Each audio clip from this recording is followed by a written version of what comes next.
Well, good afternoon on this very warm September 28th. As you may have guessed, I'm not Melanie. She has not changed her physical appearance dramatically, but unfortunately, Melanie is not feeling well. So as vice president, I get to steer the ship today. I will beg for your patience with me as I chart these unnavigated waters for myself.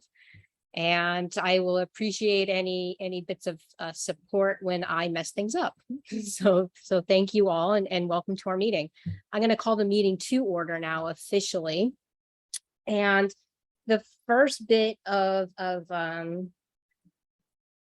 meeting that I want to really share with you all is if we take a look at, here I have to try to do screen sharing. And come back here, Zoom. I want to just highlight one of our community values as we get started in this work that we are doing here today at Senate and next week, which is arguably the most exciting and most meaningful work that the academic Senate participates in, and that's the ranking of potentially new faculty hires. And the community value that I really want to highlight today is our value number 8, and that is to commit to working with an equity mindset and to upholding the mission of the college to foster an equitable, inclusive, respectful, participatory, and supportive community dedicated to the success of every student.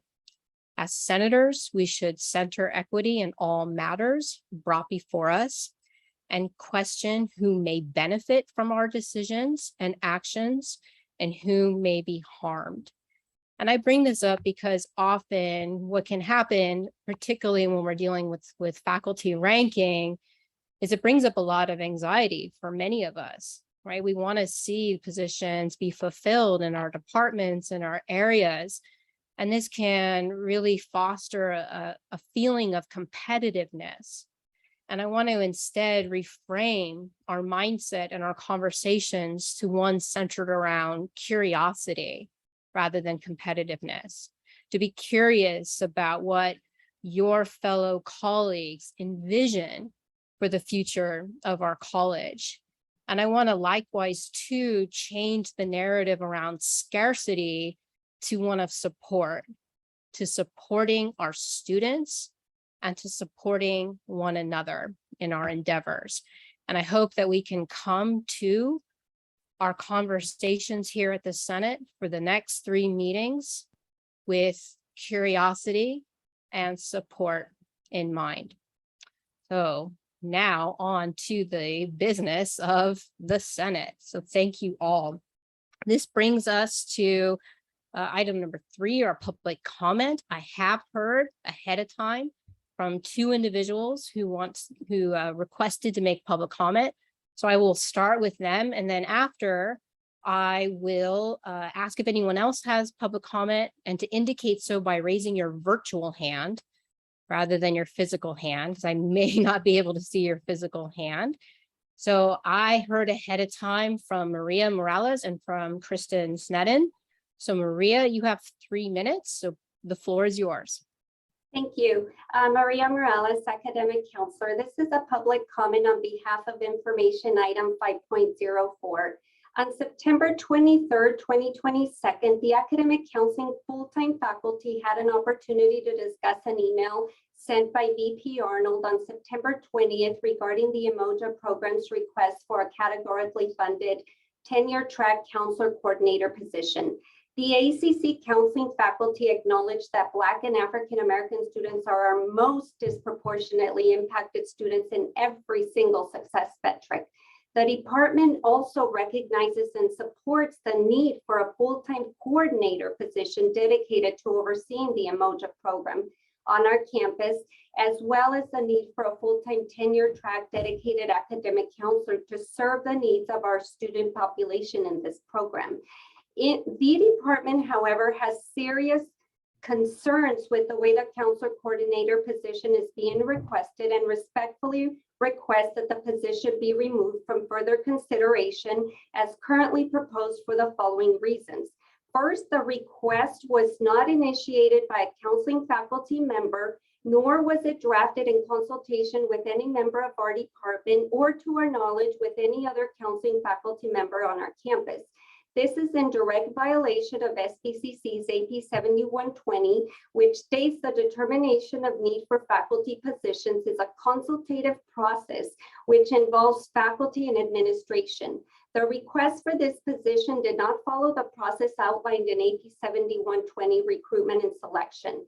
It would be inconceivable to imagine a staff or administrator drafting a similar proposal for a program on behalf of any other discipline such as English, math, library, etc., and to do so without any consultation. The integrity of any discipline is undermined and compromised anytime the appropriate processes and protocols are not respected and followed.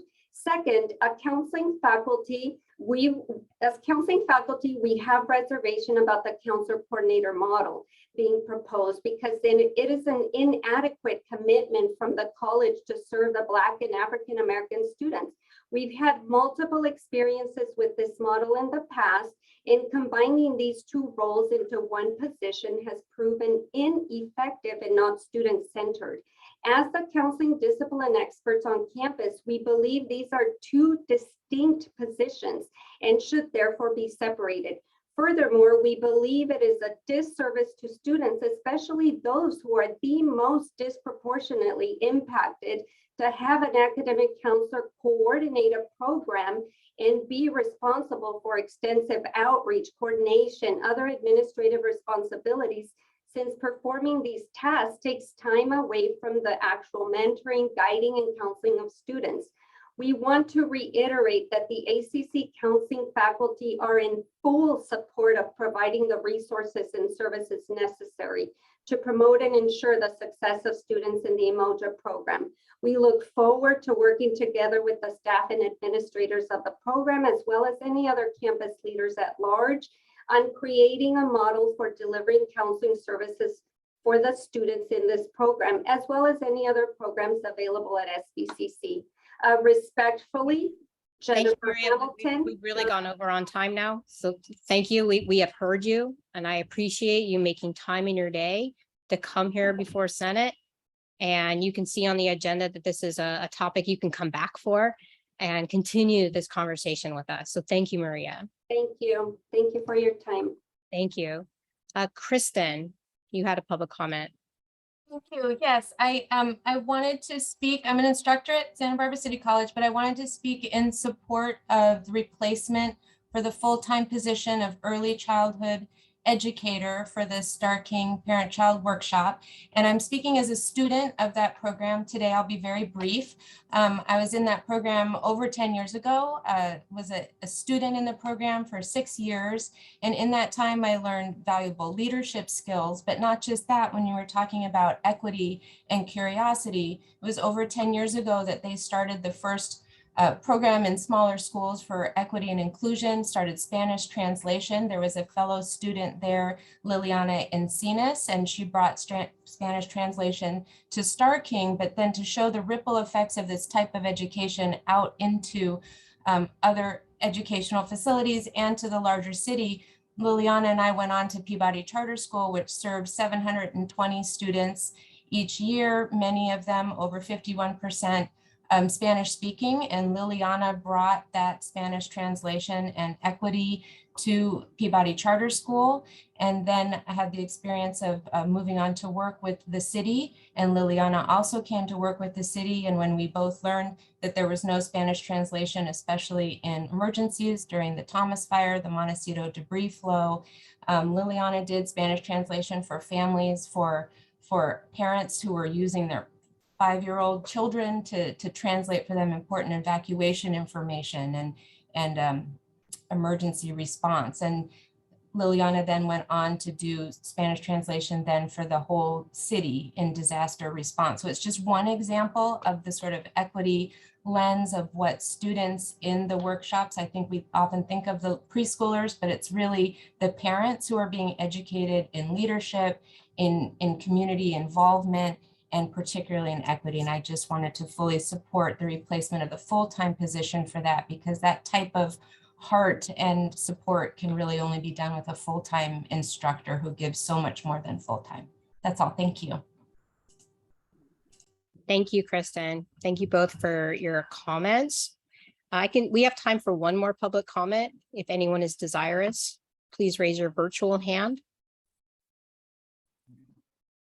All right, not seeing or hearing anyone desirous to make public comment. I thank you all, and I'm going to go ahead and share my screen once again so that I can very, very rapidly take us through the next little bits of our agenda so that we can start on time with our faculty presentations that start at 3:20. So the next item of business is the approval of our meeting minutes from September 14th, which I hope you have all had an opportunity to review.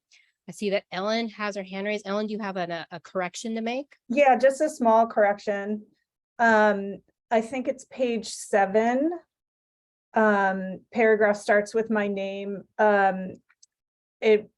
I actually went back and listened to the tape to make sure I got this right. I was saying that ESD departments are setting ourselves up for providing more services, high flex or in multiple modalities. And I don't think that's quite clear the way it's written. Okay. Thank you, Ellen. Perhaps we can talk a little bit offline on just clarifying language so Maria and I can just make those corrections for the record. Is that amendable for you? Absolutely. Perfect. Yeah, we just want to make sure that the intention behind your statement was made correctly. Thank you for that. Any other corrections, adjustments to the meeting minutes? All right, seeing and hearing none, I'm going to go ahead and approve these by acclamation, which is our parliamentary term for unanimous consent, and it speeds things up, which we need to do today. So thank you all for that. All right, I have just enough time to introduce a few information items. Several of these items will become discussion items for us, so that is good news. The first is an exciting grant opportunity that is being jointly offered by the Teagle Foundation and the National Endowment for the Humanities, or NEH. It is a grant that is designed to help re-energize, revitalize humanities and general education. I encourage you to take a look at the attached files and to contact me or to contact Rachel Johnson from the foundation. I will add that this is a sizable multi-year grant. And the first year is about piloting some curriculum and seeking out what NEH is calling transformative texts to bring to our college. And I will also let you know too, that you might think that NEH is not that receptive to receiving applications from community colleges, but that is not the case. I worked with Rachel a few years ago. We got very, very close actually to receiving one of these grants.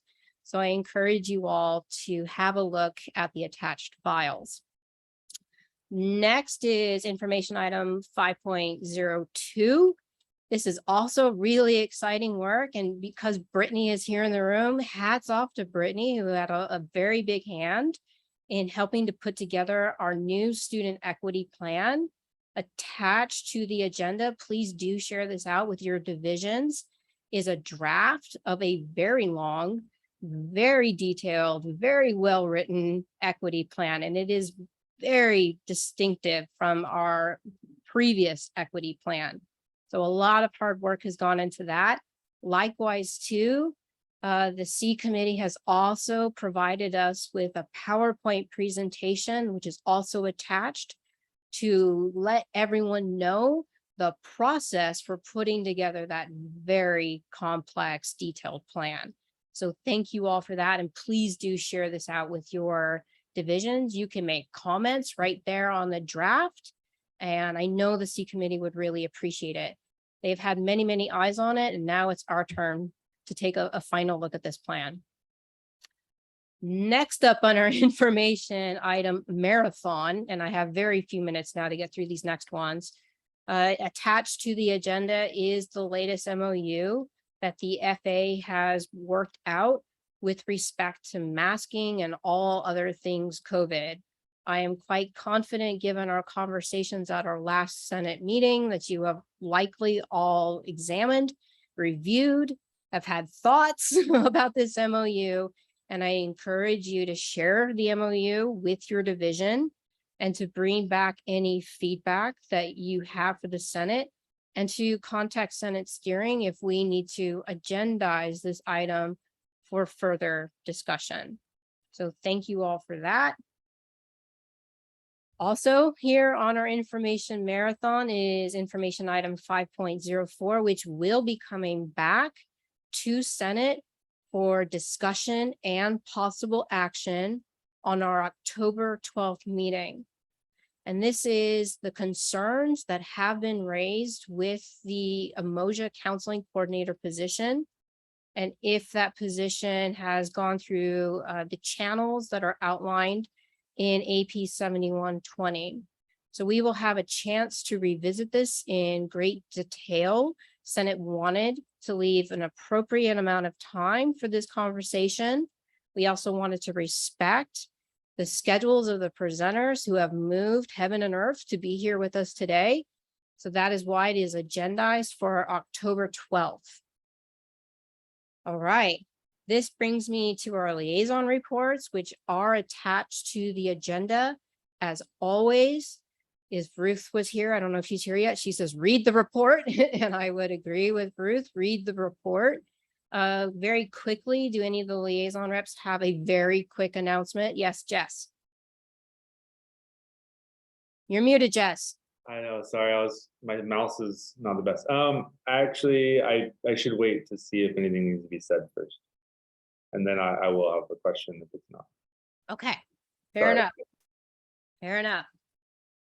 All right, lastly, but not leastly, I am obviously not our Senate president, so I cannot speak on Melanie's behalf for her president's report. But I will note that here in the agenda is the sort of overarching next steps that we're going to be taking at Senate for the faculty ranking. They do take up 3 whole meetings. So this week and next week, we will hear faculty presentations. The majority of our meetings are scheduled for that. And then on October 12th is the exciting day. That is the day where we will rank these proposals. And again, please keep in mind that ranking the proposals, we as a Senate body are putting together a list of recommendations that then will get passed on to our superintendent president. So keep that in mind. And as you keep that in mind, please note that information item 5.08 has a number of attached files that can help you and frame your understanding of the presentations based on what the needs of the college are, based on keeping in mind an equity student-centered approach to hiring. All of that is here attached to this agenda. Likewise, too, for new senators, this might be confusing for you, is how we go about the process of ranking. We use something called a WOPAP method, which is named after Ron WOPAP, a professor emeritus from math. And it is kind of like a World Series or some other kind of sporting event system of ranking. We will cover it, though, in detail on October 12th. But if you have concerns, just reach out to me or to Kim, and we will kind of walk you through the process so you have a little bit of a heads up. But don't worry, we will definitely leave enough time for that. All right, I am 1 minute behind, but Jess, did you have a question that you could very quickly ask? And then I'm going to turn the floor over to Jennifer. It's a clarifying question and it can wait to another day that we have time. Thank you, Jess. Yeah. Perfect. All right, so that brings us to our very first presentation. And again, look at those attached documents that tell us what the kind of criteria are for our ranking, okay? And I'm going to turn the table over to Jennifer. Jennifer, I believe you have 12 minutes. Take it away. She's gonna say.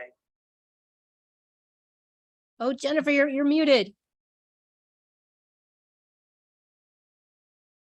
Okay, thanks. Everyone can hear me. Okay, good afternoon, Senators. I am Jennifer Hamilton, an academic counselor in our Academic Counseling Center and Department Chair. Thank you for having me today. Our department will be requesting 2 full-time positions. Academic counselors are some of the first people that students meet at Santa Barbara City College. It's at that very interaction we begin to build a relationship with the student to holistically understand who they are as a person, find their passion, and support them in their goals while navigating a complex educational system and overcome barriers. That interaction is so vital in helping our students to feel like they belong, and that is a privilege that is not taken lightly.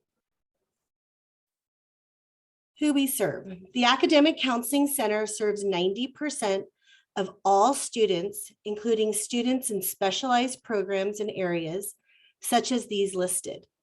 Students receive the support they need from their programs, and our academic counseling department works with each student to meet their academic counseling needs.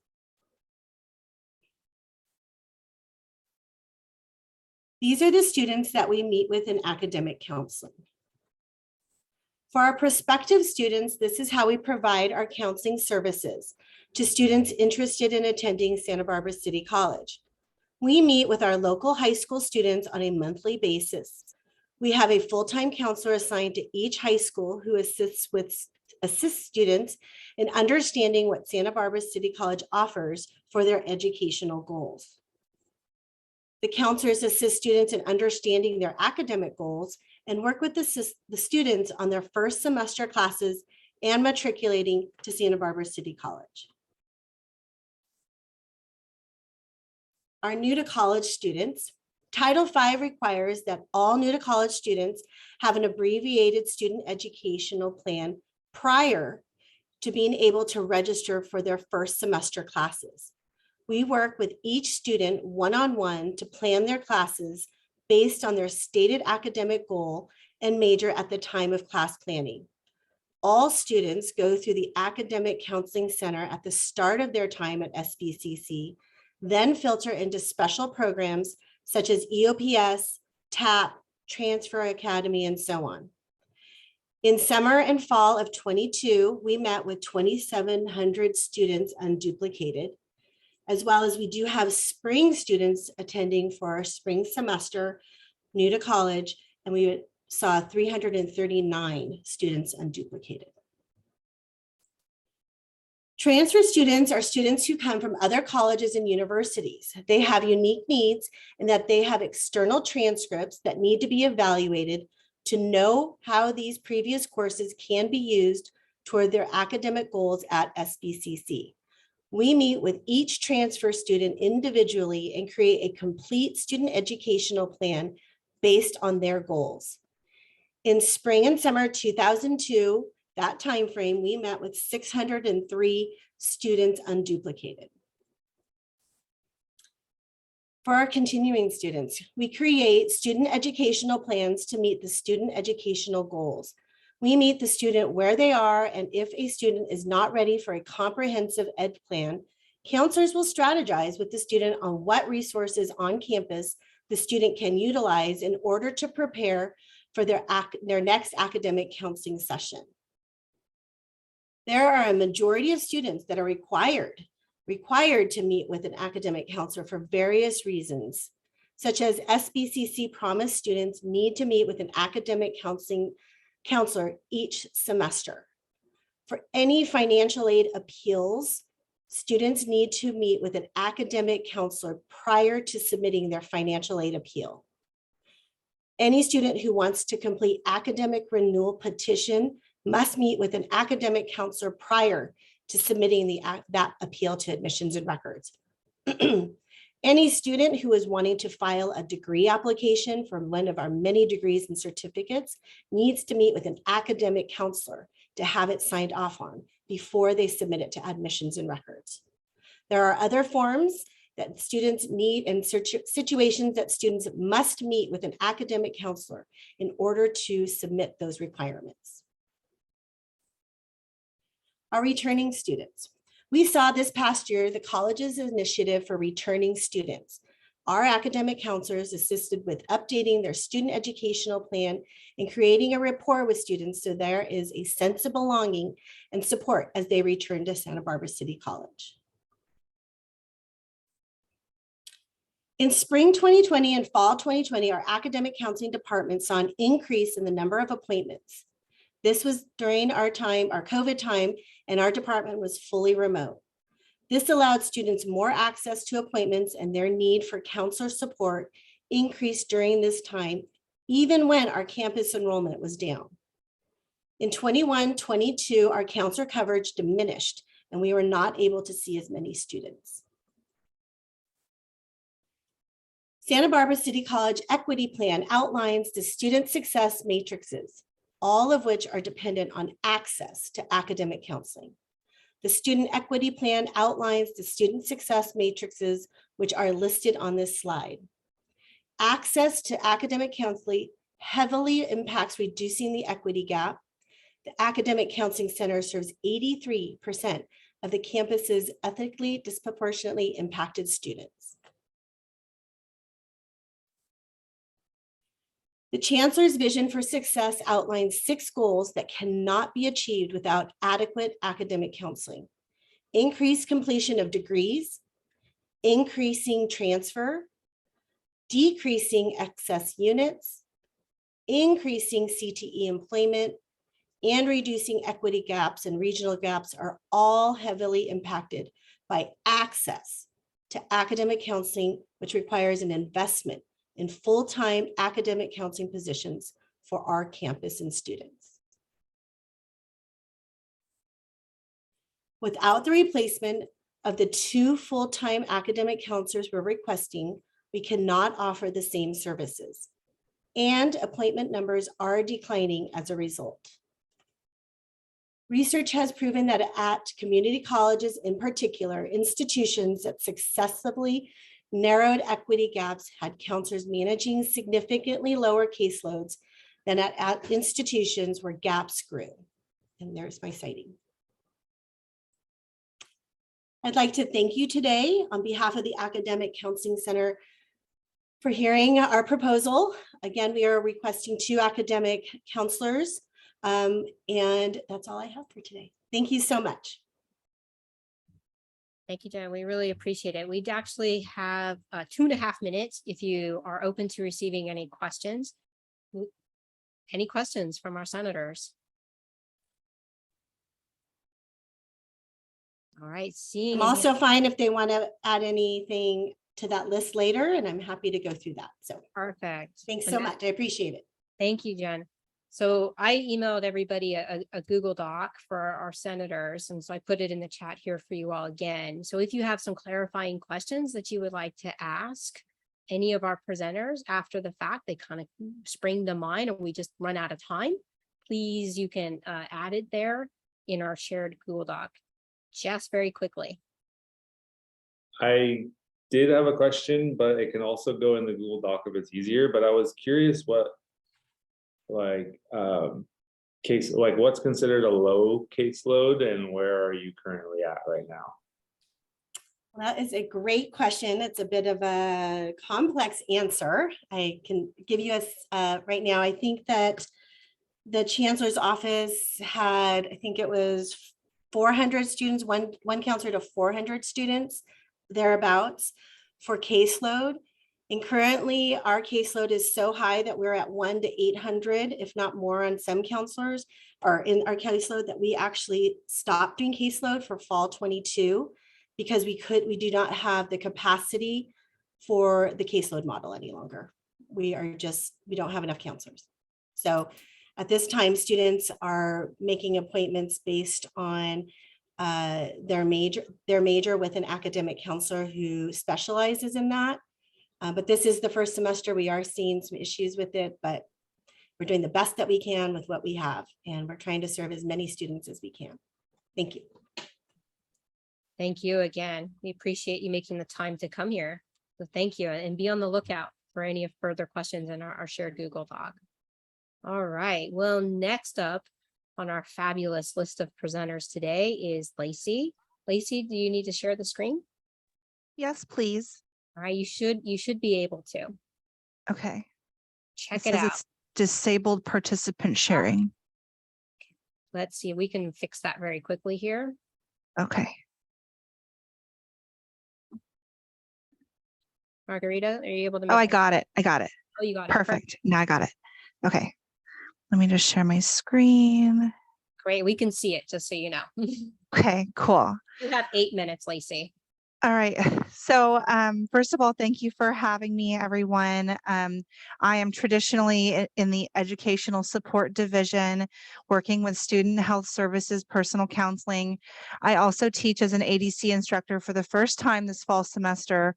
I have taught at other schools, but I also just want you all to know that I truly am passionate about the replacement of this position and believe that this is an equity inclusion issue. And I've been asked to speak on the behalf of the adjunct faculty coordinator and the psychology department due to my expertise in the field and being the co-chair of the personal counseling program, since this faculty proposal is the ADC program is more of a clinical program.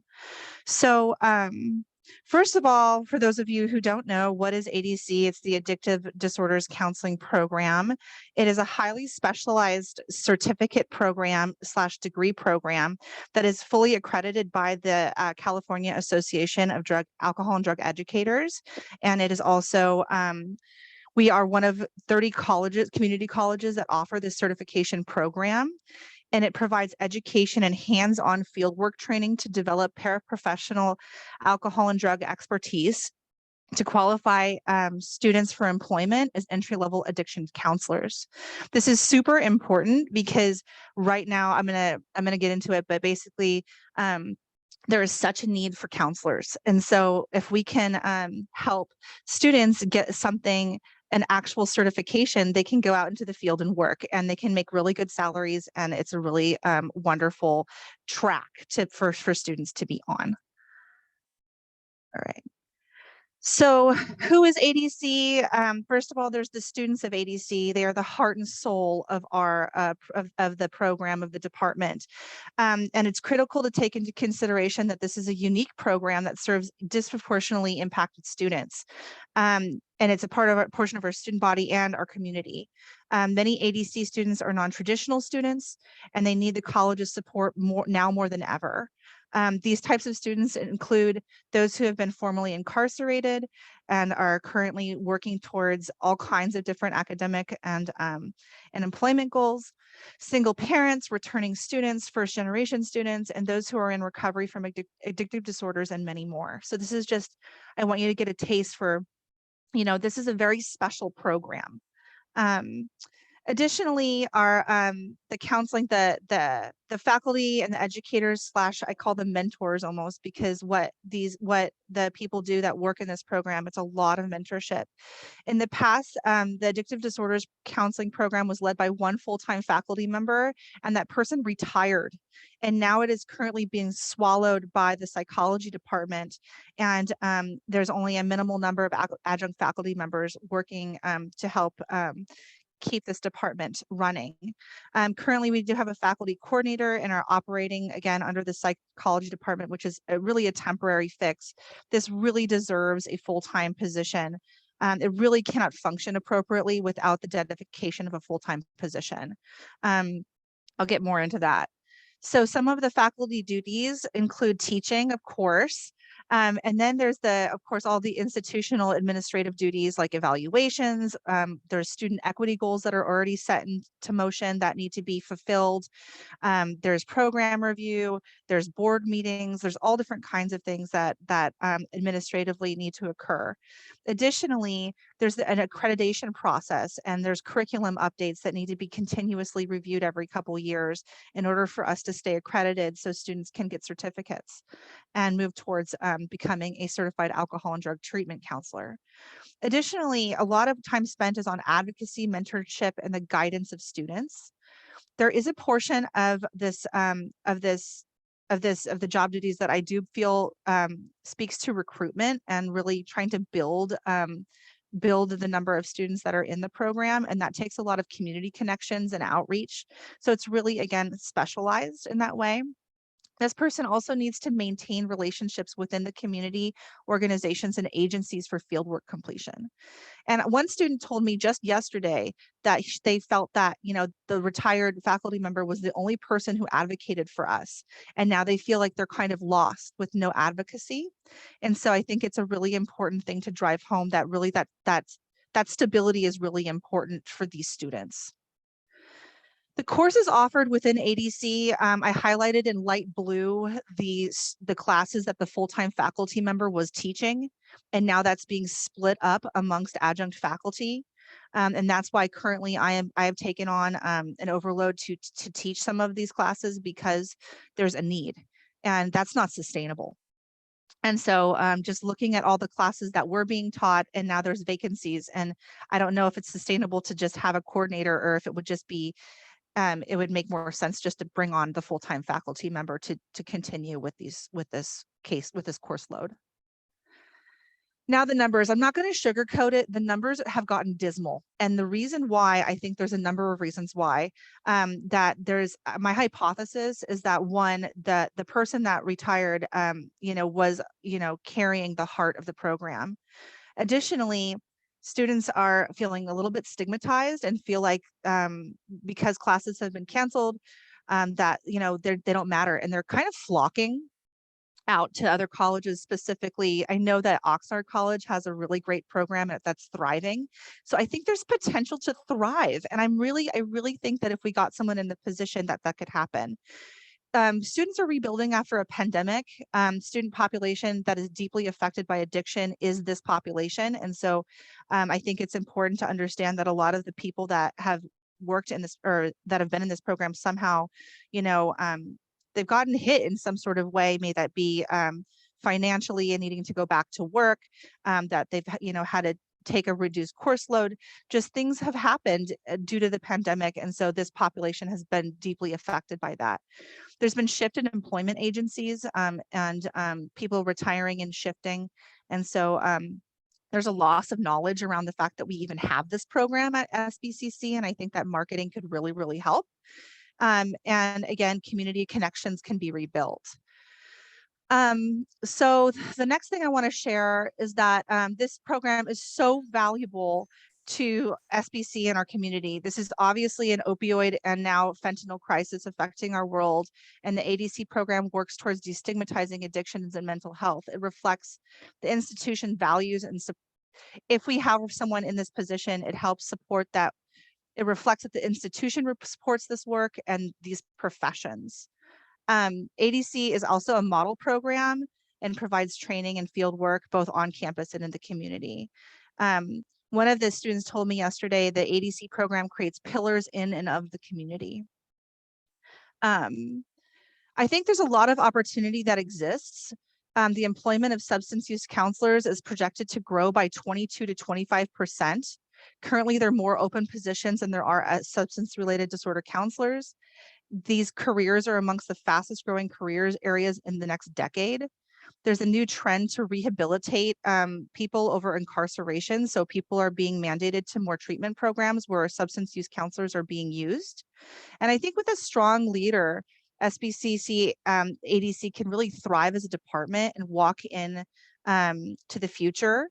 I think there's also options. There can be options for online learning, hybrid courses, and there needs to be time and energy put into the development of growing with all that's gone on educationally. Lacey, I think we're down to like 20 seconds. Okay. Wrap So it up. what happens if this position is not ranked? Students will lack support and mentorship. The department will lack administrative support required to run effectively. Students will lack cohesion.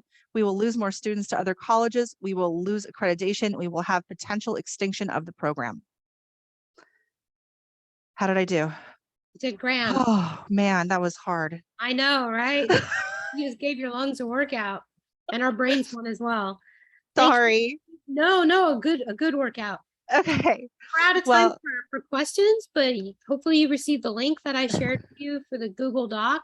And so senators, if you have questions for Lacey, please put them into our shared Google Doc, and Lacey will get back to us before we rank on October 12th. Wonderful. Thank you for having me, everybody. Thank you, Lacey, for making the time. Come back course. anytime. Wonderful. Thank you.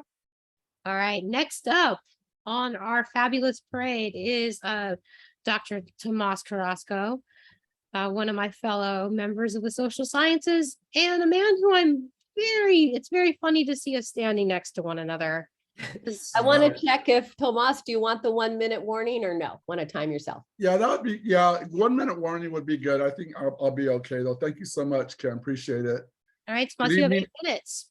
Good evening, senators and all my colleagues. My name is Dr. Tomas Carrasco. I'm the chair of American Ethnic Studies, and I'm asking for a full-time ethnic studies faculty member. And one of the major reasons why we're asking for it at this time is the bottom line is student need. Ethnic studies, one of the major needs that, one of the major reasons why there's such an increase in student need is that Chicano Studies 101, Ethnic Studies 101, Black Studies 101, and Native American Studies 101 is now covers a history requirement, social science, and humanities. And I wanted to give a shout out to Laura Castro, Tara, Melinda Gandara. We worked very, very hard to do that. But most importantly, what I really, really want to stress is that the Cal State University system, they just created Area F, and ethnic studies is a requirement for all Cal State University systems, schools. And so that's why we've had a major increase in need in regards to ethnic studies. And also, I just want to state that Santa Barbara City College Ethnic Studies, we have the most ethnic studies courses approved in the entire state. And just with we have 2 full-time tenure track professors and 6 part-time professors. But we've been able to develop one of the best ethnic studies programs in the nation, and have received many accolades from the state and nationwide in regards to offering an AA degree in Chicano Studies, Ethnic Studies, Black Studies, and Native American Studies. And currently I am working on certificates in Chicano Studies, Ethnic Studies, Black Studies, and Native American Studies. Simultaneously, Ethnic Studies is a requirement for high schools in the state of California. So there's this momentum of ethnic studies just mainly in California and in other states, but mainly California. It's become a requirement at the high school level and now at the California State University level. Simultaneously, we are really impacted in regards to dual enrollment.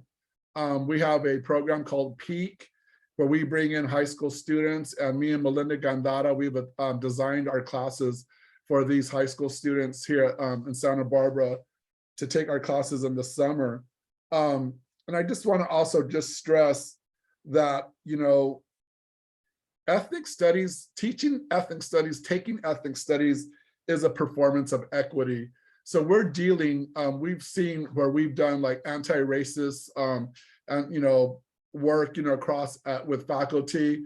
We're dealing with, you know, centuries of systems of oppression, aggrieved populations that aren't included in the dominant narrative or in, you know, dominant history, sociology, etc. So when students take ethnic studies, it does not only help people of color, but it helps all students. So I always give an example. When I went to Berkeley and I take my Asian American Studies courses, I was able to learn the difference between Filipinos, Chinese people, Japanese, etc., right? And so one of the things that happens in ethnic studies is that we develop a global citizen. This benefits all populations, but specifically if you're Chicano, African American, you know, in Native American studies, you know, we are studying a live culture. That's what makes ethnic studies so exciting. And simultaneously, we organically scaffold with sociology, history, art, English, etc., right? Anthropology. And our students are really in regards to, like, I'll give you an example. In my course, History of Racism, I use Takaki and I use racial formations. Racial formations is used at Berkeley, Harvard, Yale, etc. Our students are getting a top-notch education due to our social sciences and our humanities here at Santa Barbara City College. So generally speaking, student need, and just like if you guys have, I'm sure you have been aware in the last 10 years, I've been able to do these amazing culture production conferences, bringing intellectuals, connecting Santa Barbara City College to the communities of the city of Santa Barbara. So it's really, really important for ethnic studies to get another full-time tenure track. Again, I've been doing overloads. Craig's have been doing overloads. Melinda Gandara's been doing overloads, and it's not sustainable. We need a full-time tenure track professor, and I would really, really like this professor to be able to develop Asian American studies and Native American studies. Our Black studies, ethnic studies, and Chicano studies are very, very strong. But again, one of the fastest demographics growing in the United States is Asian American studies, right? And then simultaneously, the very, very importance of Chumash culture and knowing where we're at, connecting the local to the state to the international. And just again, and ethnic studies is interdisciplinary. We work on writing skills, critical thinking, and again, organically scaffolding with other disciplines at Santa Barbara City College. And most importantly, we're the foundation of having students of color. And again, I use the words aggrieved populations that have been historically excluded from American education to create this concept of belonging, literally giving students the foundation of the importance of public education through an ethnic studies lens. And pretty much, I hope you all see the importance of, again, of dealing, with systems of oppression through academia, right? These are huge, huge issues that would benefit all communities in Santa Barbara in the United States. I think, and then if you just look at, if you want to look real quick, like at our TLUs in fall of 2017, we're 57, fall 2021, 75. So we've been increasing our courses every semester due to student need. And I also want to state how I've developed, it's a minute, we're good? 1 minute left. Okay, well, I've also been able to develop 8-week online classes, hybrid, 10-week hybrid classes, 12-week, due to student needs. A lot of our students are working class students, and these students really, really enjoy the options of an 8-week online, a 12-week face-to-face, or 16 weeks. Thank you very much.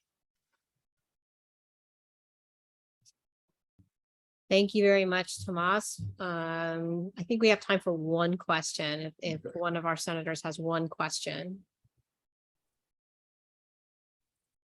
All right, I'm not seeing any. However, Tomas, if folks do have a question, please make sure to check the shared Google Doc. I sure will. And we look forward to seeing you again. All right, thank you very much. Thank you, everybody. Thank you, Tomas. All right, that brings us to Stephanie from our fabulous art department. Hi there. Tell me when to go. There's 2 Stephanies today, so. And the Christopher I see, is that correct? In fact, the entire art department is in your Zoom screen. We're here to kind of really create a powerful front. I did see a little bit of Zoom dancing, that part that you all were doing a moment ago. Quick question. Do you want to just get a 1 minute warning at 11 minutes? Do you want one at 5? How are you split? You want none? I'd like one at 5, because at 6, I'm going to switch and Steph Washburn is going to take over. Okay, so senators, as you know, we have 2 positions here. They are from the fine arts, but they're 2 very distinct positions. So they are splitting their time of 12 minutes between the 2 positions. Take it away, Stephanie. Okay, great. I just pushed the wrong button and I already screwed up. Steph Washburn. Oh, you're good. Teamwork here. We're gonna be good. We have time. It's all right. Voila.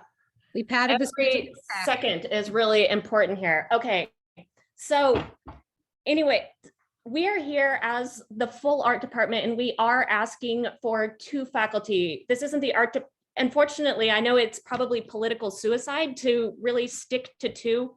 And I put on here, holy God, help us. If we sound desperate and tired, it's because we're desperate and tired. And I've got my tech support on either side. I'm just going to go through like this. We're failing you, but we are trying. Thanks. I appreciate it. Okay. Should I just go? Yeah. Does anyone You're moving my familiar- text around, Steph. Sorry. Okay, so I'm just gonna go like this. So in 2019, this was the art department, and this is the art department now. Because we had 2 full-time faculty retiring at the same time, we have almost a 30% decrease in faculty workforce. And the rest of us absolutely cannot continue to take on that load. So we're here asking for a full-time ceramics position and a full-time art history position. And in the studio arts, each of us has a specialty area. Steph Washburn is in drawing, Chris is in painting, Armando sculpture, and I run the printmaking area. It's not only that we have the education and the skills to teach in these areas, we are the only person responsible for each of our individual labs. If a press breaks in printmaking, I cannot call facilities. I am responsible for all the equipment, and that is mostly true of ceramics. It is a highly specialized, unique lab that none of the rest of us can teach. We don't know how it works. And if we do not get a full-time faculty member, we will not be able to continue to run the lab. And we cannot find adjuncts. This is not an earthquake map. What I've circled here are the closest MFA programs that we have to pull from. And we cannot right now convince anybody to drive up from LA. We've had a couple people do it as favors, but they do not make a profit. And we don't have anybody lined up for the future. In addition, City College, here is this little black circle, is like really uniquely situated because there's no other program in the area that's offering ceramics. The closest we have, Westmont offers ceramics, but you have to be a full-time art major student in order to take those classes. There's no ceramics at Ventura, UCSB, Oxnard College just closed their ceramics program. We want those students. We are in a position to be the only person or the only college in the area that is here to offer a ceramics education to regional students. Now, I was saying we have no clue how this works. We really don't know how this works. It is complicated. I'm just trying to show you the range of materials that the ceramics program has to manage, and I can't do that. Steph can't do it, Armando can't do it, Chris can't do it. Running without adequate oversight is a huge safety issue. Not only does ceramics use, this entire wall is chemistry that's used to mix glazes and clay bodies, but the kilns that are built into this area run at extremely high fire temperatures over multiple numbers of days. And without a full-time faculty member overseeing those kilns, we're relying on adjuncts who are here for 2 hours who leave these kilns running at high temperatures. And it's an extreme safety issue, both for the students and also for the college, because these are specialized facilities. There's over $1 million worth of equipment in this lab that are just going to fall in disrepair. And we will have to close the lab if there's nobody to help run these. Not only will the equipment fall into disrepair, but it's custom built into the facility. These things are installed, they are built into the concrete, they are built into the wall. This isn't a classroom that any of the rest of us can move into. So this is a custom built ceramics facility that is not being run by a person that has some of the most highly dangerous and specialized equipment on campus. And these are classes that are run at 100% fill rate. And we desperately need a full-time faculty member to run these. So like I was saying, a kiln takes several days to run. It's a safety issue. And without this, without the critical mass that ceramics generates, the rest of us suffer. I sit in printmaking and I really rely on the students who know what ceramics is. Most of us are familiar with ceramics, not so much printmaking in the other specialty areas that we run. So we really rely on the visibility of ceramics to fill our other classes. Really good job. 1 minute left on your 6 minutes. Art. Okay, so I went through this. This is like your robust ceramics class. And this is unfortunately what it looks like when a ceramics class is not run. And this is the direct line of sight from printmaking. And we need students in those rooms. Everybody drops the E-bomb. But I have been, like last week, I spent a couple days at the Raíces Institute. I serve on the Faculty Professional Development Committee. And the words that I hear over and over are embodied learning, working in groups, cultural relevancy, interdisciplinary learning, and a sense of community. And I think of how well poised the art department is to offer these skills.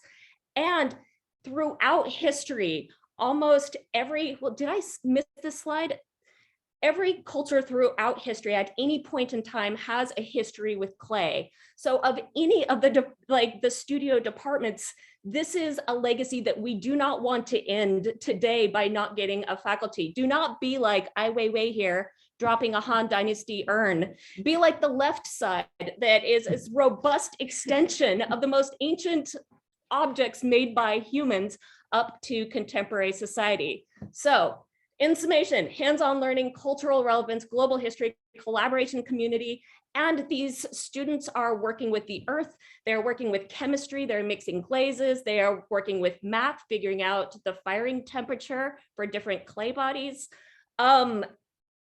We really need a full-time faculty member and we can't run it. If you guys don't give us one, we're gonna have to close this amazing studio. Switch Stephanie's.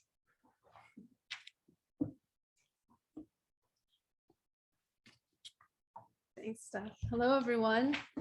I'm the other Stephanie. So I'll be speaking here for our second position we are requesting, which is a replacement for art history. We're requesting for an art historian. The 1 minute warning also. Please, that would be great, Kim. Thank you. We are requesting for an art historian qualified to teach art of the Americas, Africa, Oceania, and their diasporas. The images I'm going to be showing here all reference cultural production that we cannot currently teach. This is because the college, going on 3 years now, has chosen not to invest in a qualified expert to teach this critical history.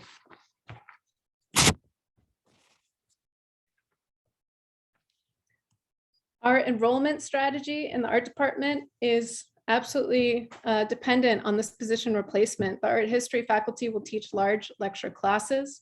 This position improves our department's FTES.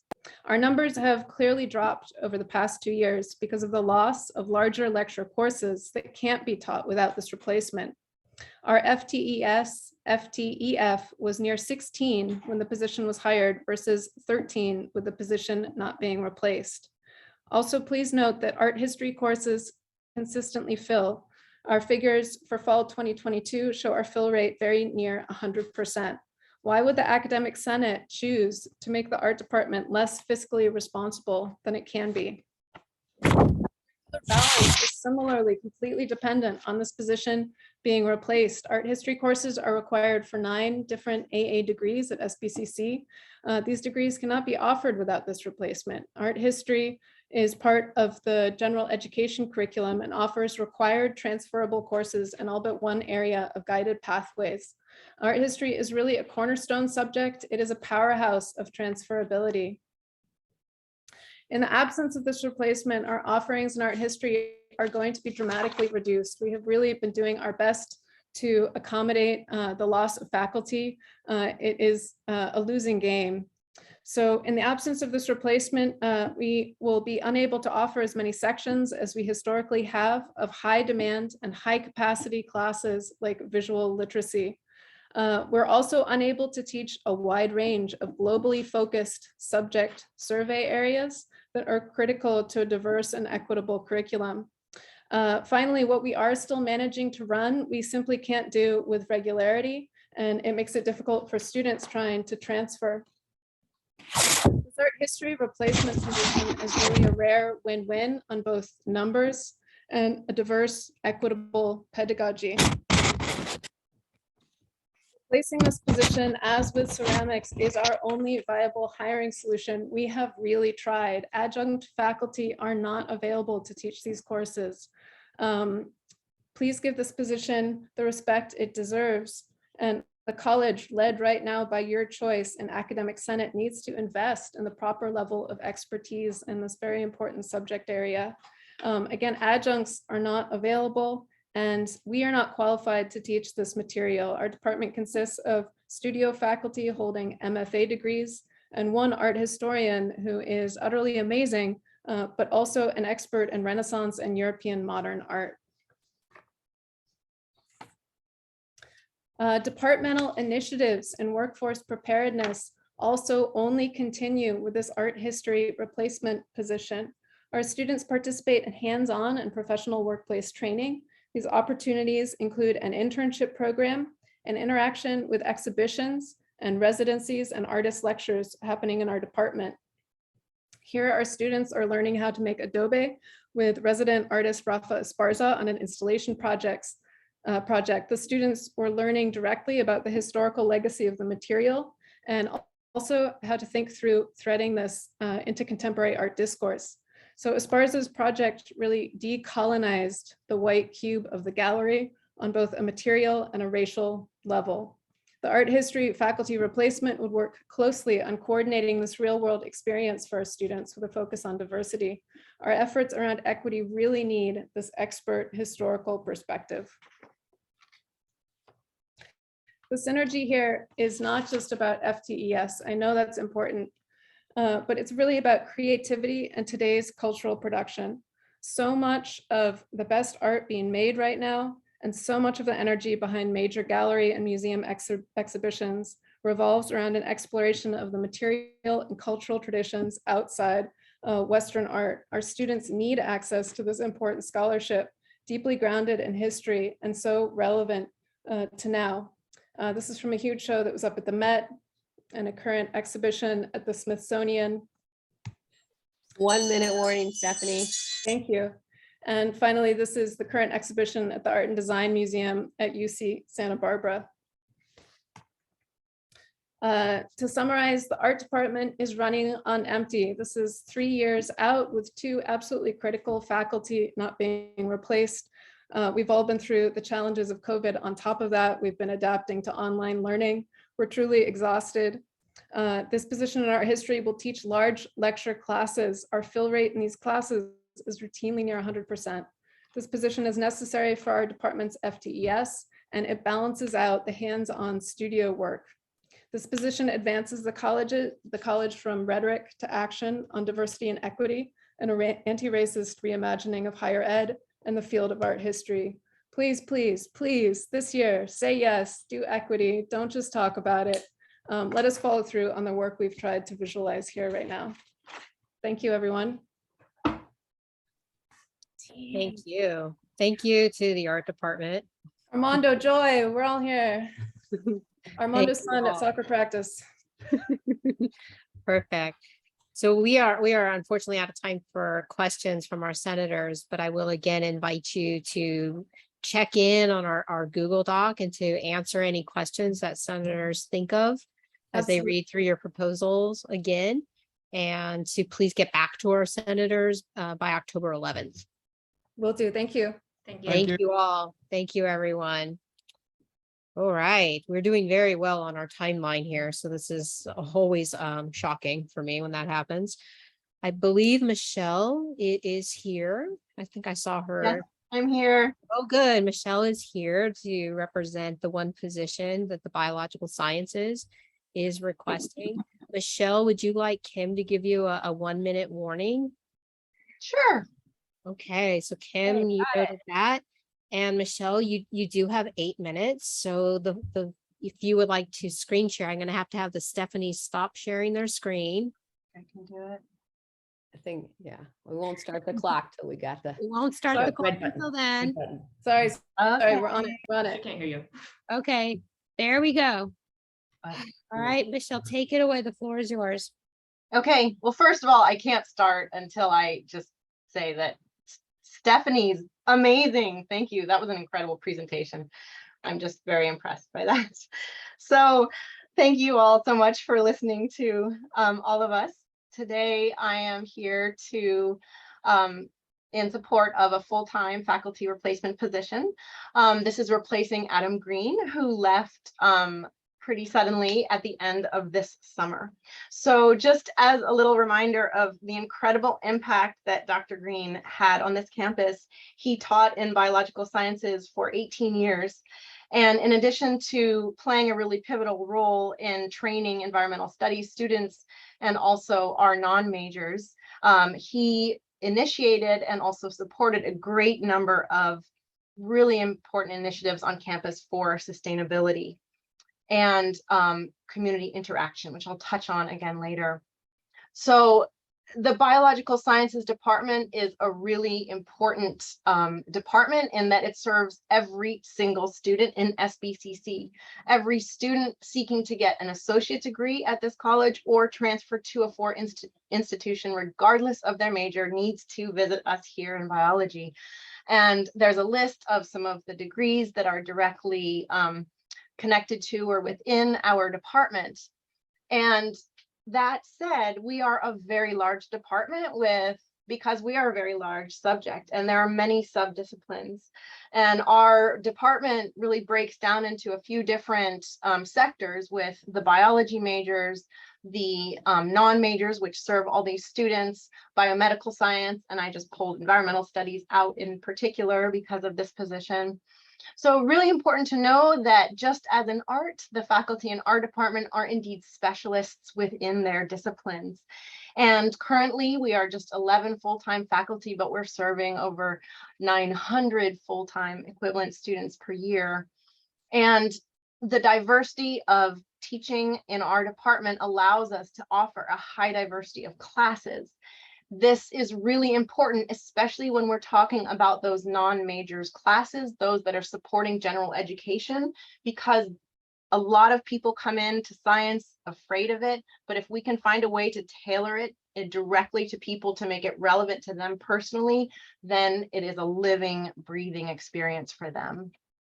So I won't bore you with the details. You all have the data in the report, but just to highlight again that we have very high enrollments and efficiency in biological science. And we also have managed to maintain really high efficiency despite school-wide declines. So we see actually that biology and biology associated majors are the things that our students want. These are data that are aggregated from fall of 2018 to now, and that's showing you on the left-hand side of the screen the full-time, and on the right hand is the part-time, and you can see that biological sciences ranks as the third most declared major if you call undeclared a declaration. But also if you look down, you can see that nursing is very important. Biological sciences are required for nursing. We can also see down there that environmental studies is quite important.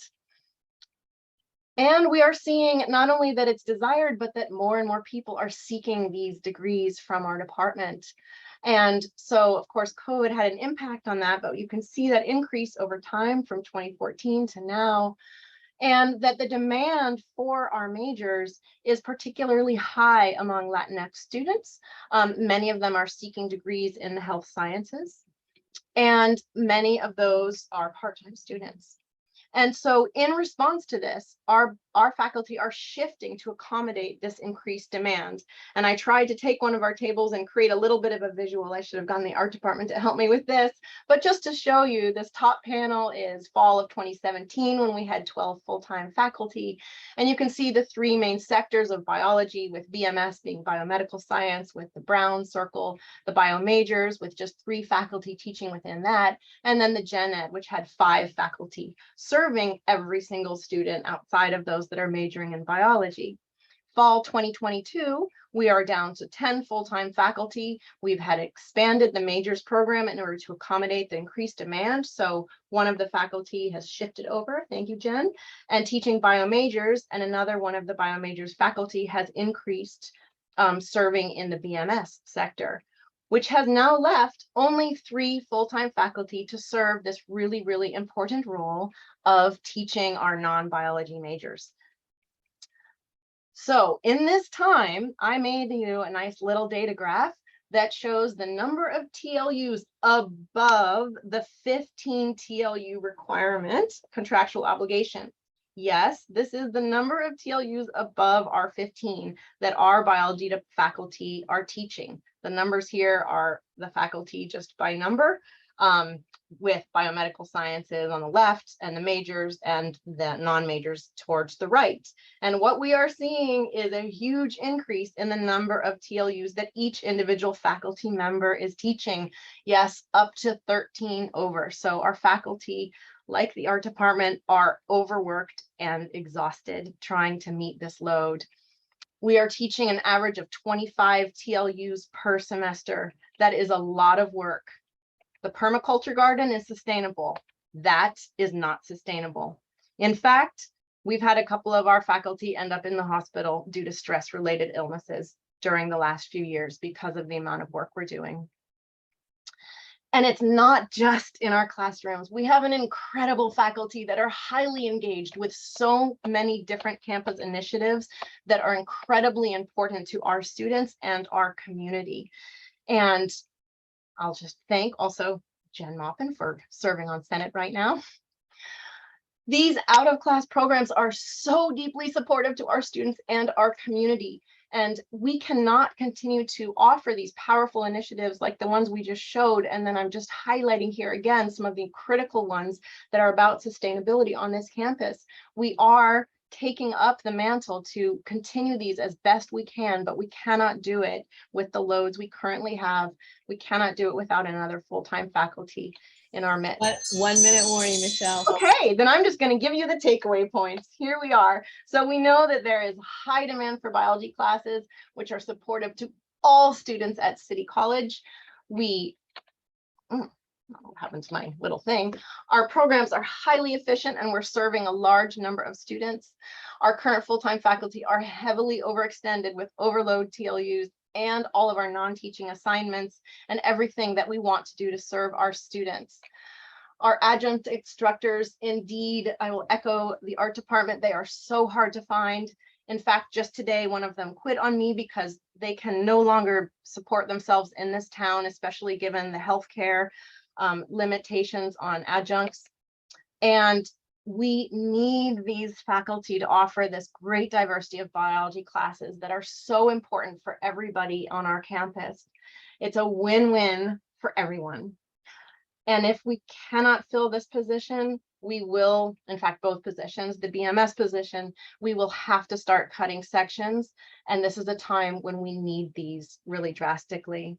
So thank you for listening and for the opportunity, and just remember who we are all here for. So thank you very much. Thank you, Michelle. We appreciate you making time to come to the Senate. I appreciate the humorous photos. Those were likewise. You're welcome. And now I've got to rush back because my students are actually in an environmental studies class sitting waiting for me to come back. So I will just remind you that if senators do have a question for you, they may place it in our shared Google Doc. So please do make sure to check that out. Okay, thank you so much. Bye. Have a good day. All right, up next we have Eric from chemistry. And Eric, your department is applying for one position. So you do have 8 minutes, but before we get started, I'll ask if you would like Kim to give you a 1 minute warning for when you're reaching that 7 minute mark.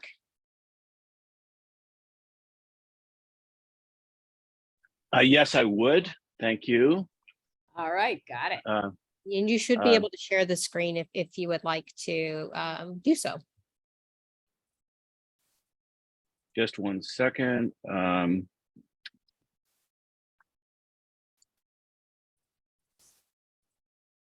Perfect, Eric. We can see Good. it. So the floor is yours. You can see it? We can.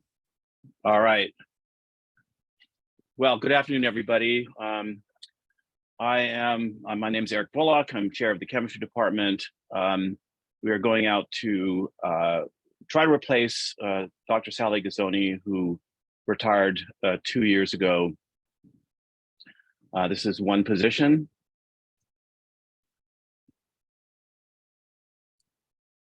So I'm going to start with the conclusions.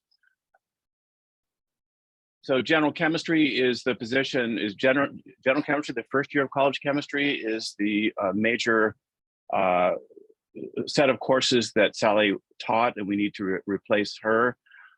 It's required for a wide range of STEM major transfers. Unlike biology, we are principally a service course. We have almost all sciences require chemistry. So not too many majors, but a huge range of service departments need our classes. Our efficiency is pretty high. There's a reason for this. About 600%. The census rate is roughly 100% over the years.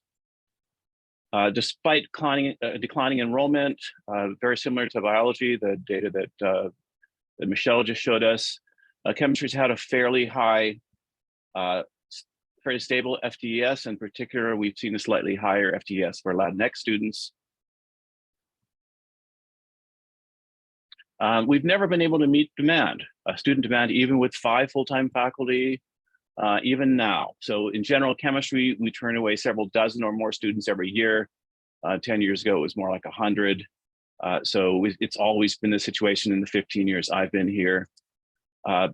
It's always been hard to hire adjuncts also, just like biology and art.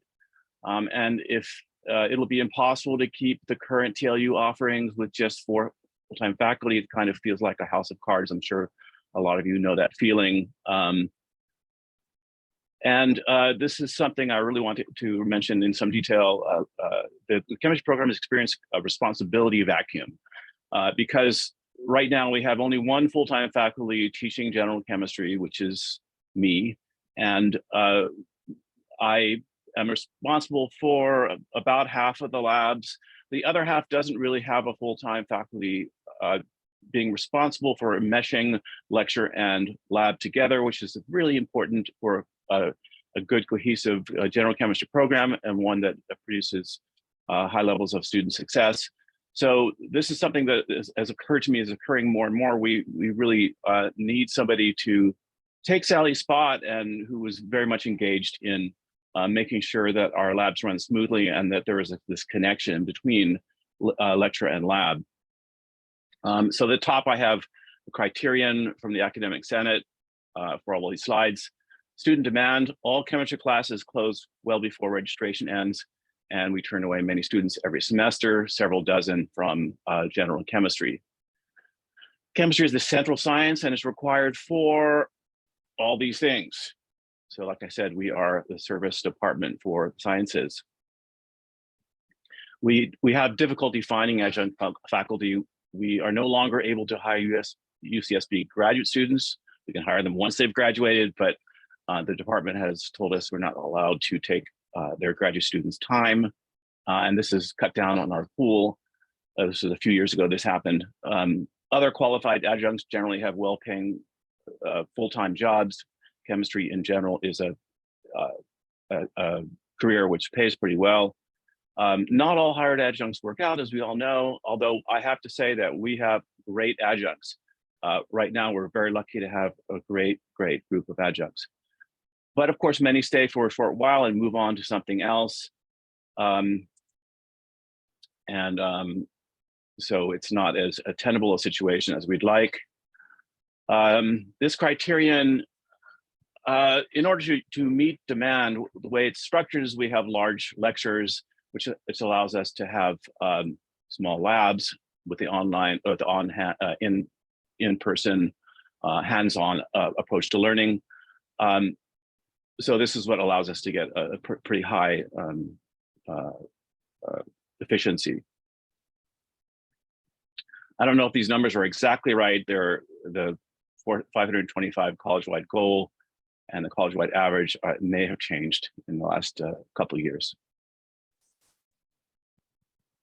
Percentage of adjunct versus full-time faculty. We have 10 adjuncts and full-time faculty. So 67% adjuncts is what we normally have with 5 full-time faculty. We have just 4 right now, so we've lost 20%. Roughly 55% of our TLUs are carried by adjuncts. So as I mentioned, it's a big, it's a big pedagogical advantage for full-time lecturer instructors to teach their own lab sections rather than have others teach them. And they bring an order to the lab experience that if it's not there, has really sort of chops up the pedagogy to something that's far from optimum. So we're experiencing this responsibility vacuum right now, affecting the quality of our programs. And we really need someone new to help these 30 lab sections we have in general chemistry alone, because we're kind of losing that cohesiveness due to this missing position. Will the program survive without this position? Not exactly as it is now.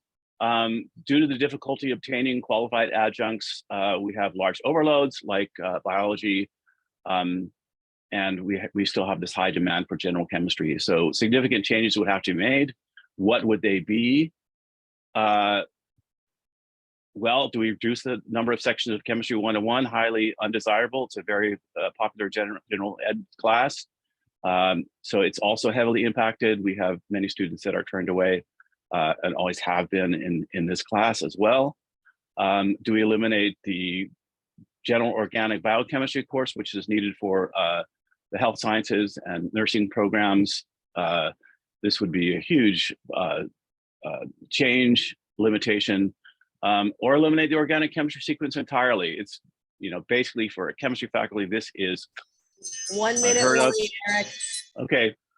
These would be unusually extreme steps for any department of chemistry.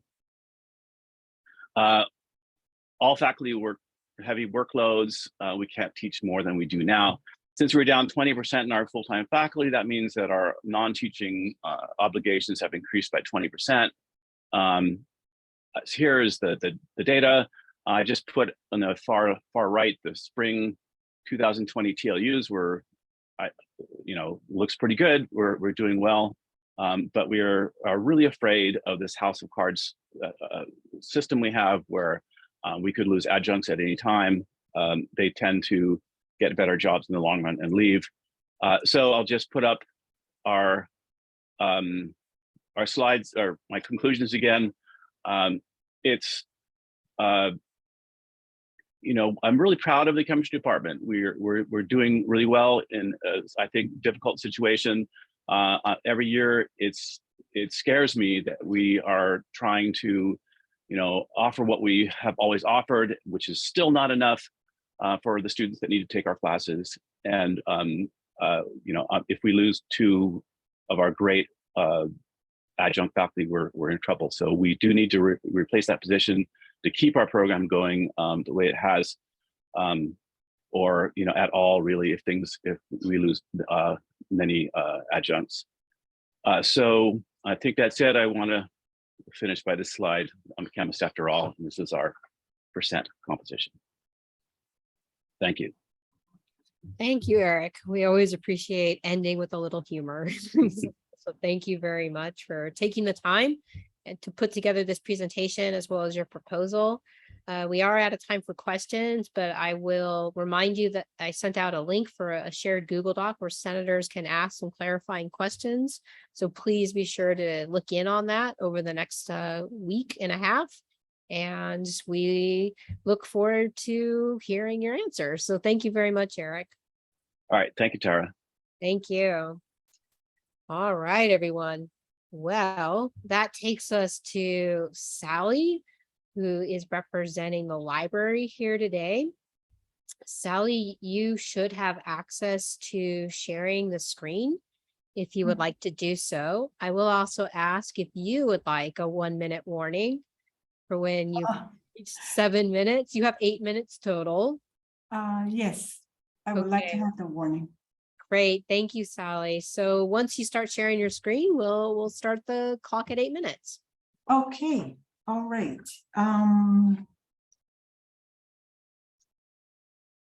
Wait. Okay. Perfect. We can see your my screen. We can, Sally. Thank you. Okay, great. Thank you. So good afternoon, everybody, and thank you for this opportunity to present for a replacement position for Elizabeth Bowman, who retired in 2020. So there is a table with corrected data from our written request on the very last slide. Now, the library is a very one of the busiest places on campus, and already in just the first 2 weeks of this semester, we have seen 9,340 visitors to the library. And the new library website, which went live in January 2020, had more than 59,000 page views last academic year. So during the last academic year, students, faculty, and staff accessed more than 200,000 ebooks and e-journals. We reach approximately 9% of all students each year with formal course-based instructions and field reference questions from many more. The instructions we provide is especially important in a rapidly changing information landscape full of misinformation and disinformation. So we need another librarian to reach more students. So the next 3 slides show that no matter how we slice the pie, SPCC total library faculty to student ratio falls below regional, state, as well as national averages. So the first slide is showing our peer colleges, and according to this ratio, we would require to have 11.6 library faculty at SPCC. We currently have only 3.77. The next slide shows that the Title V minimum standards that was in a position, in a paper that's adopted by the Academic Senate for California Community Colleges. And the title of the paper is called The Role of the Library Faculty in the California Community College. So in order to meet this Title V standards that's laid out in this Academic Senate for the California Community Colleges, we would require to have 7 library faculty at SPCC. And currently we have 3.77. The next slide shows that the national average community colleges total library faculty to student ratio. And according to this ratio, we would need to have 5.31 library faculty in SPCC, and we only have 3.77. So that means that at SPCC, each librarian serves more than 3 times as many students as our peer in the top quarter and nearly twice as many as the minimum standard set by the Ed Code. And I'm going to speak a little bit more about why we need full-time faculty rather than part-time later. But even with the replacement position, as you can see on this slide, SPCC full-time faculty, library faculty to student ratio would still put us at the very bottom of the 3rd quarter among our peer colleges. So the Ithaca SNR research report called Student Focused, the co-author Daniel Cooper says that many libraries are performing what I would call a triage-like function, and they are directing students to the services and resources they need that go far beyond what you would typically think of the library. So if you're having a very narrow definition around that, and this is a really important function that needs to be recognized more and likely developed more, it is that the academic library really can be a valuable partner across the campus. Libraries and librarians play an important role in student success. When the college transitioned to fully online learning in March 2020, the library continued to serve students through the library's live chat, email, text messaging, and Zoom research appointment. In 2021 and 2022, the library offered both extended online and limited in-person reference services. Fall 2022 is proving to be even busier already. In just the first 3 weeks of the semester, librarians responded to 1,040 questions, of which 973, which is 94%, were in person. In addition to teaching individual students through reference interactions, we provide research and information literacy instruction to dozens of individual course sections. We also held workshops on topics such as disinformation and fact-checking. But we are only scratching the surface of optimal student interaction at a time when developing information literacy is crucial for navigating the rapidly changing online information landscape and proliferation of disinformation. We want to support the college's various equity initiatives, but we cannot systematically reach our most marginalized students who are most in need of library services in order to succeed in college. When trying to build ongoing relationships with every instructional department and with departments that serve underrepresented students, there needs to be a deliberate and continued effort. When we had an outreach librarian, who is Elizabeth Bowman, we worked closely with EOPS, ESL, Running Start, Spark, Student Athletes, and Transitions, just to name a few. We also went to department meetings to promote our services to other faculty. Without a full-time librarian, we won't be able to sustain these outreach efforts. With the recent initiative to examine our curriculum through the lens of diversity, equity, and inclusion, the library needs a thorough review and removal of outdated materials and purchase of appropriate replacement print and online resources to better reflect this shift in curricular development. Currently, collection development is managed by the department chair, who cannot keep pace with the improvements needed and the time required to plan, select, and purchase the vital resources we need. Our interactions with students are at the heart of our library program and where the tone of student-librarian relationships is established. With one less librarian, we are less able to cultivate relationships with faculty in other departments, which is essential in ensuring that the library meets their needs in terms of library materials, services, and instruction. Outreach efforts and collection development cannot be done piecemeal. Cultivating ongoing relationships with other departments needs to be done with a concerted effort. We cannot achieve this with part-time faculty. 1 minute warning, Sally. Okay, in order to serve students well, all librarians need to be familiar with the wealth of information available in library databases and on the internet, as well as the details of assignment expectations of dozens of different courses each semester. Part-time faculty who work for us periodically don't have the opportunity to be deeply familiar with the library resources and students' need. The majority of librarians with the required pedagogical training already work full-time at other institutions and are not available at times needed to effectively serve students during the library's open hours. So in closing, a college library is the hub for research, studying, and collaboration on campus. For the library to continue to meet the needs of the campus in terms of open hours, maintaining current library collections, and teaching and supporting student information literacy development, we need more library faculty. Without another librarian, we will be forced to cut services at a time when students, faculty, the board, the president, and the broader community are asking us to increase them. And having an outreach librarian in particular will help us to reach students who are not yet connected to the library and cultivate stronger relationships with faculty so that together we can better support our students in pursuit of their goals.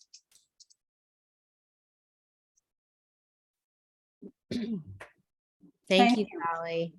Thank you. We really appreciate you putting together this presentation for us.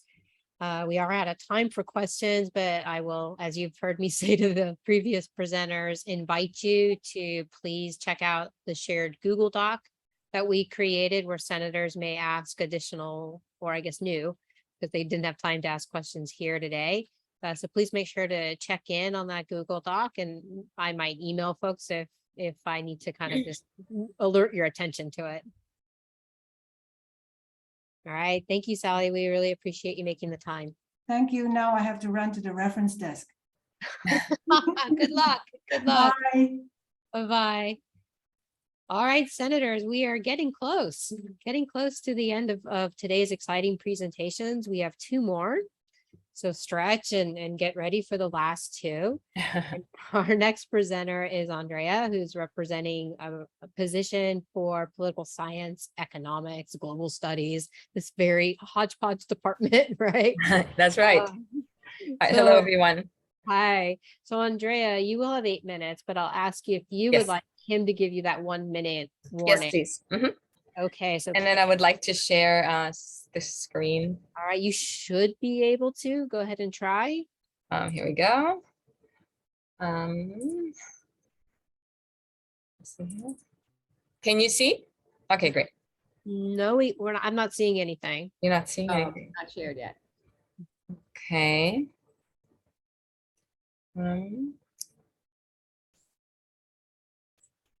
Ah, Can you okay. see now, wait, that's the, Yes. We can see it now. You You are can in s- business. but I can't actually. Let's see here. I see something else. Let's see what happened here. My apologies. No worries. Somehow Zoom has shrunk to not to just see 3 participants. Uh, I If don't you know why go that is. in the view, Let's see here. you can change what you're seeing in Zoom. Yeah, I should be able to. One moment here. No, that is really strange. So I don't see what you're seeing. I can try to do this anyways, but it's a little awkward because I have to look to the side. So you can see the first. Can you see the? Can you try maybe doing it in presentation mode? Maybe your computer will recognize that. Let's see here.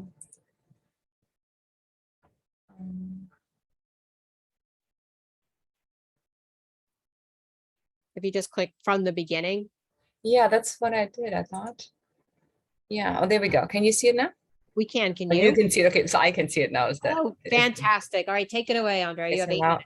Okay, so I am presenting in support of one political science position.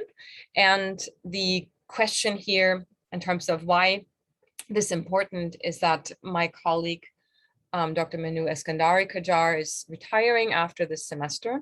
So this has a major impact on the department because political science and economics has been offering many degrees and a wide variety of classes. And the department has traditionally consisted of 3 political science full-time faculty and 1 economics full-time faculty, and that goes back, I think, as far as the 1960s. We are currently at 2 political scientists. My colleague Joe Maturana retired in 2019, so we're currently getting by. We didn't request a replacement because this was all right after the pandemic. We knew the college was shrinking. There's all these enrollment uncertainties. So we've been getting by with 2 political scientists teaching overloads. But before I flesh that out, I just want to emphasize that the takeaway message is that a single full-time political scientist cannot effectively maintain the many programs, degrees, and courses that the department has been offering. And that does include political science, global and international studies, Middle East studies, and law and society, which has been on hold since Joe Maturana has been retiring. And here's just a screenshot from our website. Law and society currently is not there, but you can see all these degrees and of course economics as well. And here's a screenshot from our global and international studies website. Global studies as a discipline has been growing statewide, such as the Cal States, and SBCC and UCSB have been vanguard institutions and have served as a model for other institutions. And as a summary here in terms of how many programs we offer, of course, a political science degree, an AA degree. We offer also an AAT degree in political science, an AA degree in global international studies, an AAT degree in global studies. Then since 2018, a new degree that is a global studies communications combo in global leadership. We also offer that as a certificate of achievement. Then there's the Middle East studies program, which has been small, but is still steady. And I know that geography just offered a class and introduced a class on Middle East geography. Then law and society is a program that we have had. It's currently not offered for reasons mentioned before. So Joe has been retiring. And so there were 2 degrees, law and society and with a criminal justice emphasis. And then of course there are the economics degrees, but that's not relevant here. We have been, despite Joe's leaving, able to offer all our core classes, and there are many. There's American government and politics, international politics, comparative politics, political theories, introduction to global studies and global problems. All those we have been offering every single semester. Before Joe retired, Law and Society was also offered every single semester. But again, I want to emphasize this has been with 2 faculties. You can see that we've been stretched thin. And in addition to having these staple courses, we also have elective courses that we used to offer and are offering regularly. That is typically once a year. And that includes American government and politics focused on policy issues, politics, society, and mass media, politics of the Middle East, international organizations, and also a California government and politics class, which used to be an internship known as the Sacramento Internship Program. And here's an image from that. And this was a really exciting program for the students, also currently on hold because it does involve a field trip to Sacramento and contact with people that can serve as role models. For example, Des Williams was in the state assembly, now as a senator, and Monique Limon had ties to Santa Barbara. So this was a nice extension. Then other contributions the department has made to the college would include large guest lectures and speakers. You may have all received an invitation. And the department has been seeking to offer, but we have not been able to do that because we're stretched too thin, a new class focused on the global environment. And that was part of a bigger plan to create a new environmental degree, along with classes in history, economics, and environmental studies. And then in the making has also been a Washington, D.C. program, an internship that takes students to Washington, D.C. Question 4, not applicable. And so to what extent are adjunct faculty in the discipline difficult to locate and to hire? Well, political science has been divided into 4 main subfields, and this includes American politics, international politics, comparative politics, and political theory. Sorry, that word's missing there. And so applicants generally need to fulfill fairly specific criteria, and it has been difficult to find adjunct, in particular because it's more difficult to find UCSB graduate students who have been better funded. And so needing to rely on part-time faculty to maintain our programs increases uncertainty and decreases consistency, which in turn can negatively impact students. And I will need to find faculty, part-time faculty, for the spring when Manu is retired. So there's a possibility that we may be able to get by with part-timers for a short term. That's a possibility. I really don't know. We never had the department shrink to 1 person, but it certainly is not a sustainable situation. We can't do that long term. And so in terms of department initiatives that can be supported without the requested position, as mentioned, we've been offering many programs and many opportunities to students. Law and Society has been dormant. The Global Studies 105 course on the environment has not been offered. And as mentioned, if we were to be shrinking to 1 political scientist, the course and programs would likely have to be reduced further. So we really don't know where we would be having to rely on part-timers. Here's the quantitative the print here. I'm not going to, here's in larger image. And all I can say here is that our FTS, FTEF, and our WISH FTEF loads have been robust. And in terms of demand for the major, there was some decline from 2014 on to 2016. I think that was it. I think most of the college experiences significant decline in numbers because we shrank, but generally our demand for our majors have been consistent. And in terms of question number 8, the student equity plan, here I want to emphasize that we have been giving students broad choices with our degrees and certificates. And so we're supporting the goal to increase the number of students who are acquiring degrees and credentials. At least that has been the goal. 1 minute warning, Andrea. Perfect, I'm almost done. And so last point here, that in terms of core strategies regarding the student equity plan, that includes, quote, to achieve system-wide pervasive institutional change through equity-minded practices. And we have been contributing to that plan because we have been offering courses in different modalities, that is face-to-face, distance education, and hybrid, to meet students' needs and scheduling desires. And we wish to continue to do so. And having 2 full-time positions in political science will help ensure that these different modalities can be offered consistently. Last but not least, political science in itself as a discipline is at the heart of discussions about power in society and about equity. So a famous simplest definition is political science is who gets the study of who gets what, when, and how.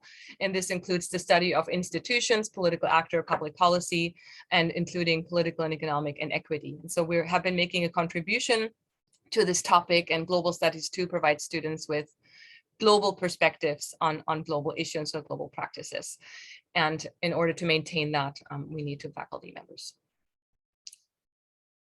And that's all I have to say. I think I'm right in time. Is that right? You are right on time. Perfect. Thank you, Andrea. We do appreciate you can go ahead and stop sharing your screen. Okay. So that we can see you. We do appreciate you taking the time. We are out of time to ask questions, but as I've been saying to others, and I'm now a broken record, please do check in on our shared Google Doc for senators. You can ask questions for Andrea, and please do make sure to address those questions before we rank. So by October 11th, we would really appreciate that. Thank you. Thank you. All right, my fine senators, we are down to our last presenter, and that is Yolanda Garcia. Yolanda, are you with us? I am. Okay. I'm on a different computer, Christina Prout. Oh, perfect. I panicked for just a moment when I didn't see your name. Sure. Do you need to be able to share your screen? Yes. Margarita, can you make sure that I Yolanda can do it? All right, so just give us a second because you're seeing it under a different name. I know Margarita is a little girl. Okay. Under Christina Prout. Do you see her? Was she on the list you sent me? She's on our call. So no, she's Okay. using Let someone me, else's computer. There we go. Okay. Perfect. Okay. So sorry, Yolanda, okay. before we get started, you do have eight minutes, but would you like a 1 minute warning when you get to that 7-minute mark? Sure, please. Okay, so Kim, thank you very much. And Yolanda, the floor is yours. Thank you very much. Great. Good afternoon. My name is Yolanda Medina Garcia. I'm the parent ed instructor with the School of Extended Learning. I'm here requesting a replacement for the only full-time faculty position in the School of Extended Learning. I teach parent education at one of the 4 parent-child workshops, which are sites for the parent education courses, including the lab for the Santa Barbara City College School of Extended Learning parent education classes. Santa Barbara City College has a long history of providing parent education in this cooperative model for over 75 years. This model is unique in the country and an exemplary successful model for parent education. Now, I'll focus in on 2 aspects of it. There are many, of course, benefits and values, but the primary ones are parent education and leadership skills. The course requirements for our students are a weekly evening lecture of 2 hours. Each of our students attends a weekly morning lab, which is 4 hours, as well as a weekly supplemental lab for 1 hour a week. The supplemental lab includes focus group efforts, as well as serving on a board of directors. The sites for the labs are 501c3s, they're nonprofit organizations. Our students learn about and set up the learning environment during that supplemental lab hour, as well as program maintenance, and upkeep, along with an annual fundraiser. I want to share with you a testimonial that I think speaks much more than I could in a PowerPoint.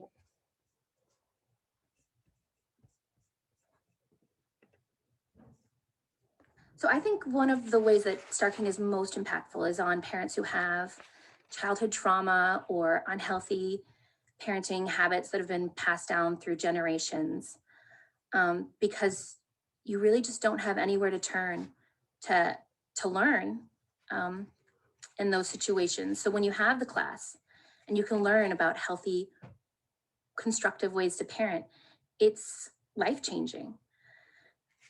They say that parenting doesn't come with a manual, but it sort of feels like when you're at Star King, it does, because you go into the class, you learn, You ask questions, and then you can take it into the lab and you can practice with someone there guiding you. And then you bring it home to your spouse and your family and your community. It's really a life-changing process for me.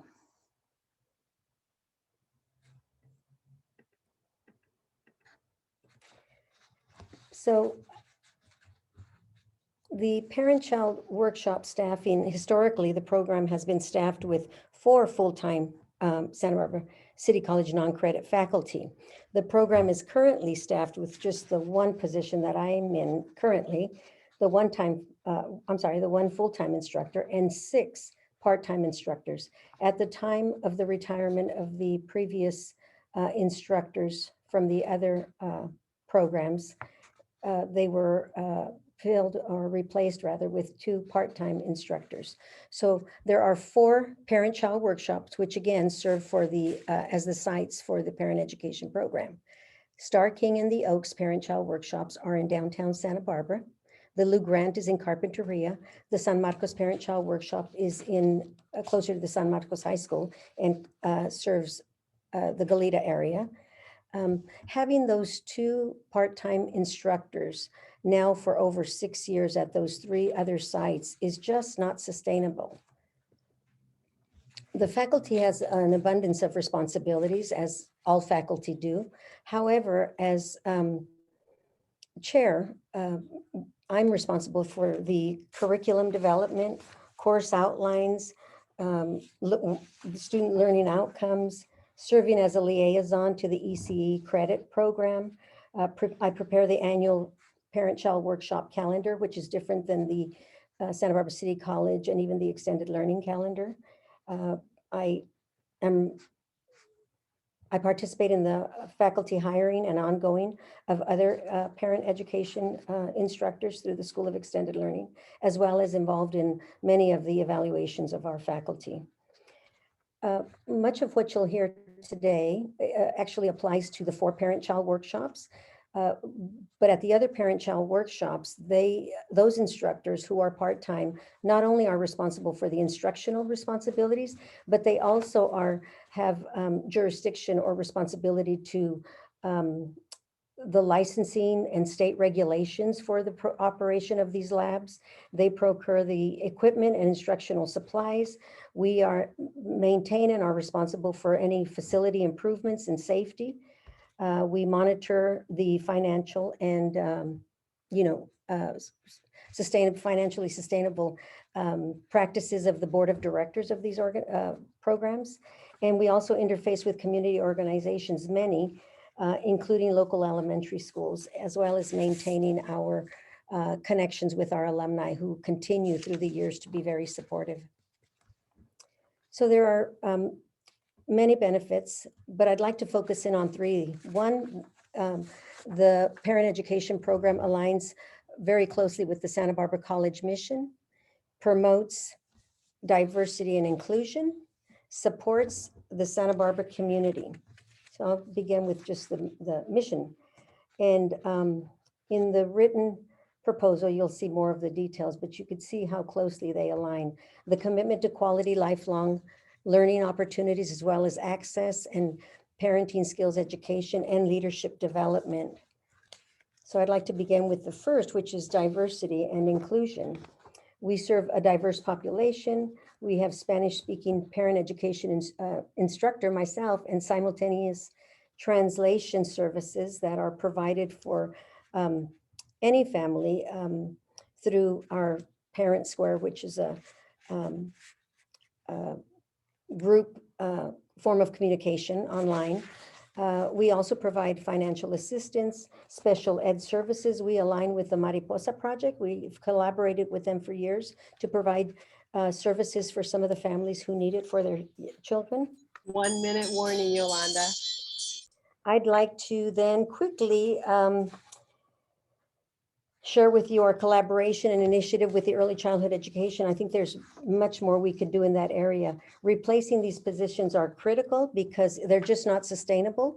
Again, it's been 6 years and we're looking forward to being able to replace this one full-time position. Again, it's the only full-time position in the School of Extended Learning, and representation is critical. Here is the FTEs. In the written proposal, the numbers were misleading.